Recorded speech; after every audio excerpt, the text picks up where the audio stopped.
Segundo Reis, capítulo 24. Foi no reinado de Jeoaquim que Nabucodonosor, rei da Babilônia, atacou Jerusalém.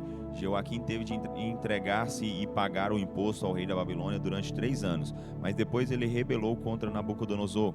O Senhor enviou tropas de caldeus, de sírios, de moabitas e de amonitas contra Judá, a fim de destruir a nação, conforme o Senhor havia avisado por intermédio dos seus servos, os profetas.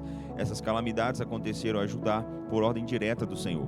Ele tinha resolvido eliminar Judá da sua presença por causa dos muitos pecados de Manassés, pois este rei havia derramado muito sangue inocente nas ruas de Jerusalém, e o Senhor não perdoou esse pecado. Os demais acontecimentos da história do reinado de Jeoaquim estão registrados no livro da história dos reis de Judá. Depois que ele morreu e foi enterrado com seus antepassados, o seu filho Joaquim reinou em seu lugar. O rei do Egito nunca mais saiu das suas fronteiras, pois o rei da Babilônia ocupou toda a região, desde o ribeiro do Egito até o rio Eufrates, que antes o Egito possuía. Joaquim tinha 18 anos de idade quando se tornou rei de Judá. Ele governou por 3 meses em Jerusalém. O nome da mãe era Neusta, filha de Eunatã, de Jerusalém. Joaquim fez o que era mal aos olhos do Senhor, como tinha feito seu pai. Foi durante o seu reinado que os exércitos de Nabucodonosor, rei da Babilônia, cercaram a cidade de Jerusalém. O próprio Nabucodonosor chegou durante o cerco da cidade, e o rei Joaquim, todos os seus oficiais e sua mãe se entregaram a Nabucodonosor. A rendição foi aceita e Joaquim ficou preso na Babilônia. Isso aconteceu no 8º ano do reinado de Nabucodonosor, rei da Babilônia. Os babilônios levaram embora todos os tesouros do templo e do palácio real e cortaram em pedaços todos os vasos de ouro que Salomão, rei de Israel, tinha colocado no templo por ordem do Senhor. O rei Nabucodonosor levou de Jerusalém 10.000 prisioneiros, inclusive todos os príncipes e os melhores soldados, os melhores trabalhadores em objetos de arte e ferreiros.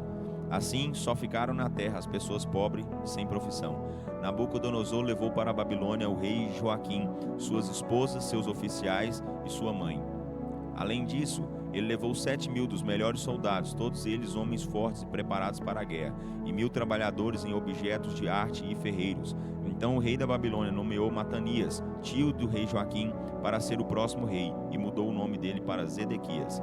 Zedequias tinha 21 anos de idade quando começou a reinar, e reinou 11 anos em Jerusalém. O nome da sua mãe era Hamutal, filha de Jeremias, de Libna. Zedequias fez o que era mal aos olhos do Senhor, como o rei Jeoaquim havia feito. Assim o Senhor, em sua ira, finalmente lançou para longe da sua presença o povo de Jerusalém e de Judá. Então o rei Zedequias se rebelou contra o rei da Babilônia. Segundo Reis, capítulo 25. O rei Nabucodonosor da Babilônia reuniu todo o seu exército e secou a cidade de Jerusalém. Chegando ali no 10º dia do 10º mês do 9º ano do reinado de Zedequias em Judá, eles acamparam fora da cidade e reconstruíram rampas de ataque ao redor da cidade. O cerco continuou até o 11º ano do reinado de Zedequias. O último alimento que havia na cidade foi comido no 9º dia do 4º mês. Naquela noite, o rei e seus soldados fizeram um buraco no muro interno e fugiram em direção da Arabá, passando por uma porta que existe entre os muros duplos perto do jardim do rei. Os soldados babilônios que cercavam a cidade saíram atrás do rei e o prenderam nas planícies de Jericó, e todos os seus homens o abandonaram. Zedequias foi levado para Ribla, onde foi julgado e condenado perante o rei da Babilônia. Eles executaram os seus filhos diante dos seus olhos, depois vazaram os seus olhos, e ele foi amarrado com correntes e levado para a Babilônia. Nebuzaradã, o comandante da guarda real, chegou a Jerusalém, vindo de Babilônia, no 7º dia do 5º mês do 19º ano do reinado de Nabucodonosor. Ele pôs fogo no templo do Senhor, no palácio e em todas as outras casas de Jerusalém que tinha algum valor. Depois dirigiu o trabalho dos soldados babilônios na derrubada dos muros de Jerusalém. O restante do povo da cidade e os desertores que se declaravam fiéis ao rei da Babilônia foram levados presos para a Babilônia, mas os que eram muito pobres ficaram para trabalhar nas vinhas e nos campos. Os babilônios cortaram em pedaços as colunas de bronze do templo do Senhor e também o tanque de bronze de suas bases que estavam no templo do Senhor, e transportaram todo o bronze para a Babilônia. Também levaram as panelas, as pás, os braseiros, as espevitadeiras e os outros instrumentos de bronze usados no serviço do templo. Nebuzaradã levou tudo que era feito de ouro e de prata, incluindo as vasilhas e as bacias de aspersão. Era impossível calcular o peso das duas colunas e do grande tanque e suas bases. Tudo que Salomão tinha feito para o templo do Senhor, porque eram pesados demais. Cada coluna tinha cerca de 18 metros e 10 centímetros de altura, com uma série de romãs de bronze decorando os capitéis, de cerca de 1 metro e 45 centímetros de altura, no alto das colunas. O comandante da guarda levou Seraías,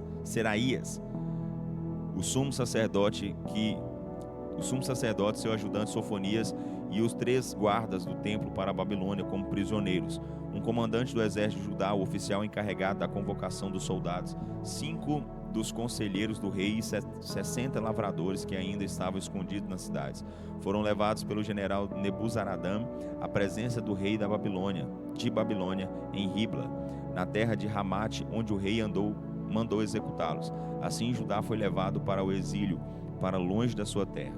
Então o rei Nabucodonosor, rei da Babilônia, nomeou Gedalias, filho de Aicão e neto de Safã, como governador do povo que ficou em Judá. Quando os soldados guerreiros de Israel souberam que o rei da Babilônia tinha nomeado Gedalias como governador, alguns chefes da resistência e seus homens vieram encontrar-se com ele em Mispar. Entre eles estavam Ismael, filho de Netanias, Joanã, filho de Careá, Seraías, filho de Tanumete, e o Neutofatita, Zenaías, filho de Maacatita, e os seus homens. Gedalias prometeu a eles o seguinte: vivam na terra e submetam-se ao rei da Babilônia, e tudo irá bem a vocês. Contudo, no 7º mês, Ismael, filho de Netanias e neto de Elissama, que era membro da família real, foi a Mispá com 10 homens, matou Gedalias e todos os que estavam com ele, tanto judeus como babilônios.